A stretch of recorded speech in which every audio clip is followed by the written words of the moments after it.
shocked. Fairly standard match. Big sorry. Let's start this off normally. Hello, this is the Black White Soul, and this is my review of NXT that aired on, well, technically Friday. I really should always look up the whole thing beforehand. That aired on the 22nd of August, probably the 21st America. But yeah, the show starts off with the Vorta villains versus Kaz and Enzo in the tag team tournaments to take on the Ascension. And yeah, they have a pretty... These are the two best like entrances and teams in NXT. They're sort of solid. They've got their gimmick straight, and they've just improving on their in-ring all the time. Kaz and Enzo had an amazing double team where Enzo runs in one corner, Big Kaz catches him and literally chucks him into the other corner. He even almost shot over the turnbuckle. Crazy.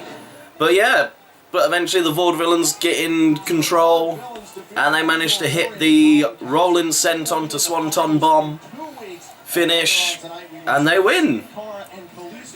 As Enzo and Kaz are outside the ring, a bit miffed, the Legionnaires, our French team, come out and attack them from behind and shave off a bit of Enzo's beard. I don't know if that signifies anything, but it annoys them. So it looks like these two are coming into a feud, and I'm interested. I can't think what other tag teams are in this tournament at the moment, so it might be the Vaudevillains versus the Ascension, which seems an odd choice. Okay, so we get the time for the NXT... Triple H comes out. God, I'm not with it today. Triple H comes out and he announces that the live 2-hour special is going to be on September the 11th. For fuck's sake, just before the network comes out, so I'm going to have to try and do devious means to watch this pay-per-view. And then also, on the pay-per-view, they're going to have their new general manager. And next week we will see that general manager for the first time. No idea who it is. NXT has gone through some, like I think Regal was a general manager. Dusty Rhodes, funky like a monkey, laughing in public if you will. JBL, which was an awful choice because he didn't give a shit. And then like on the main roster, he didn't even remember who these guys were. Yeah, so that was a bad idea. But yeah, okay, let's see what a general manager can add to NXT. I kind of like the fact it's just streamlined with matches. There's no authority figures. So we'll see how it goes. Backstage interview with Prince Pretty himself, Tyler Breeze.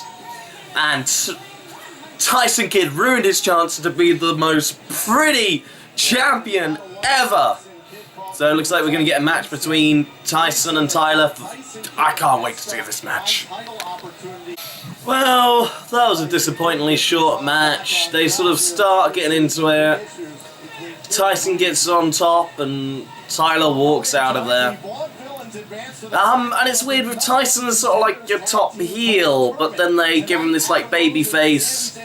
Tyler walks away from him, and then he puts on Tyler's jacket he left and plants it around the ring, so Tyson comes off of it looking a babyface, even though he's their best heel.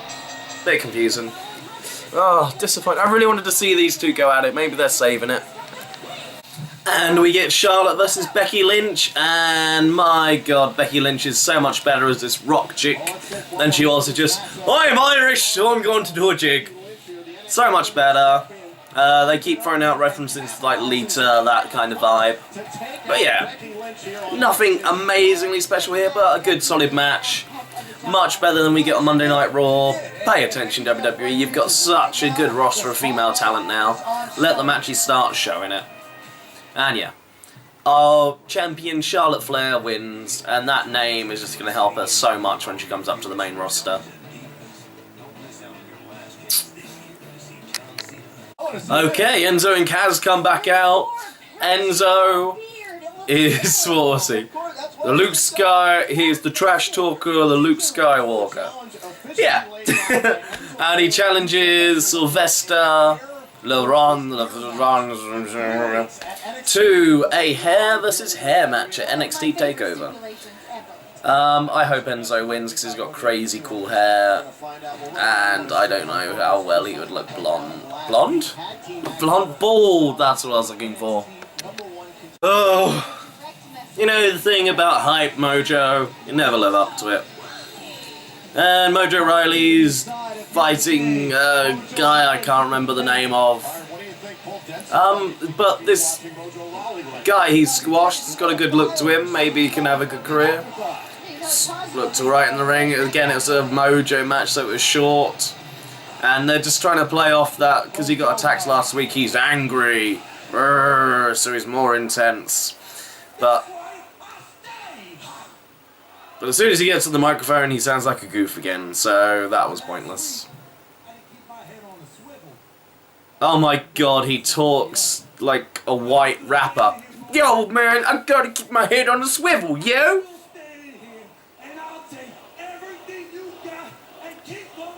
And he's challenging Bull, of course, because Mojo cost him the match last week in a very heel move, and Bull, being the absolute face and making the fans cheer, beat him up. Left the ring, got asked one more time, beat him up again. Good times. A good tag team main event is Kalisto and Sin Cara versus Sami Zayn and Adam Rose to go into the finals of the tag team tournament. Really good match. The hodgepodge team of Adam Rose and Sami Zayn is a bit unorthodox. Sami Zayn and Adrian Neville did really well, but you can't really put the NXT champion in a tag team tournament. They said something about Sami Zayn partner being injured, but nobody even knew who it was to begin with.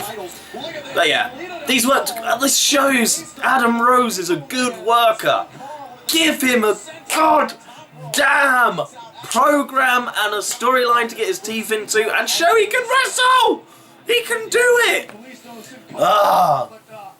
But yeah, shockingly, Cesaro, Sin Cara and Kalisto get the win, and they're going to face the Vorta villains, I think, next week to see who will face the Ascension. I've got to think it's going to be the Lucha team are going to win, because face versus heel, so it works. But yeah, the match is really fantastic. Kalisto is such a good worker. He manages to fit in his style around the WWE style. It might be that these guys in NXT are a bit more world-travelled, not so used to the WWE style, that they can still do the Mexican influence. But yeah, he did one amazing spot where the person rolls back like RVD does, where he does the legs, but he just... 1 second, I've got a knock at the door. Sorry, postman, I got a delivery. Anyway,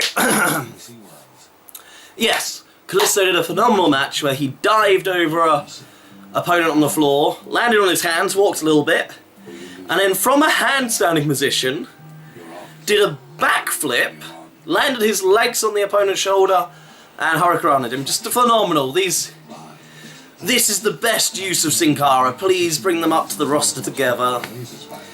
Again, like, they've got such a strong tag team division down in NXT. NXT has basically everything Raw and the main roster is missing. That's why I think I generally prefer watching NXT every week than I do Raw a lot of times. But, yep, that's NXT. Can't wait for TakeOver, just wish there was a way for me to watch it. Until next time, TTFN. My package. Mine.